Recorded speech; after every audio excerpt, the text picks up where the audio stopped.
আজকে আমি এই চিজি চিকেন স্যান্ডউইচ বানিয়েছিলাম। দেখতে যতটা চিজি, যতটা সুন্দর, খেতেও তার ডবল ভালো ছিল। তো চলো কী করে বানালাম তোমাদের কাছে শেয়ার করি। তো প্রথমে একটা প্যানের মধ্যে জল গরম করতে বসিয়ে দিয়েছিলাম, তার মধ্যে ওখানে সামান্য পরিমাণ লবণ দিলাম, তারপর ওর মধ্যে ভিনিগার দিয়েছিলাম, তোমরা চাইলে লেবুর রসও দিতে পারো। তারপর ওর মধ্যে একটু সাদা তেল দিয়ে দিয়েছিলাম। তারপর যখন জলটা একটু ফুটতে লাগলো তো ওখানে গোলমরিচের গুঁড়ো দিয়ে দিয়েছিলাম। তো ওটা কিছুক্ষণ ফোটার পর মাংস দিয়ে দিয়েছিলাম। এটা একটু জমে গেছিলো আর কি, ডিপ ফ্রিজে রাখা ছিল, তো ছাড়ছিল না, তার জন্য এরভাবে দিতে হলো। তারপর এর মধ্যে আগে থেকে পেস্ট করে রাখা ছিল আদা রসুন লঙ্কা বাটা। তারপর এটাকে আর কি একটু ফোটালাম, অনেকক্ষণ ধরে ফোটাতে লেগেছিলো। তো এইদিকে ফুটছিল আর এদিকে দেখো ফুলের আনার অবস্থা।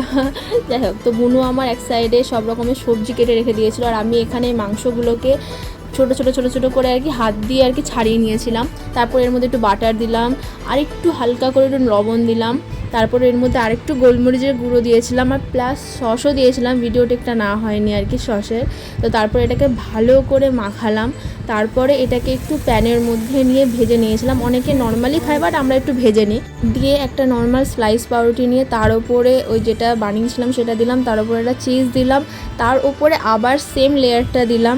তারপরে এটাকে আরেকটা স্লাইস পাউরুটি দিয়ে ঢাকা দিয়ে এটাকে ফ্রাই করে নিয়েছিলাম একটু হালকা একটু বাটারের ওপরে দিয়ে। এই যে রেডি হয়ে গেছিলো গরম গরম চিজি চিকেন স্যান্ডউইচ, মাঝখান থেকে কেটে দিয়েছিলাম। তো চলো টাটা বাই।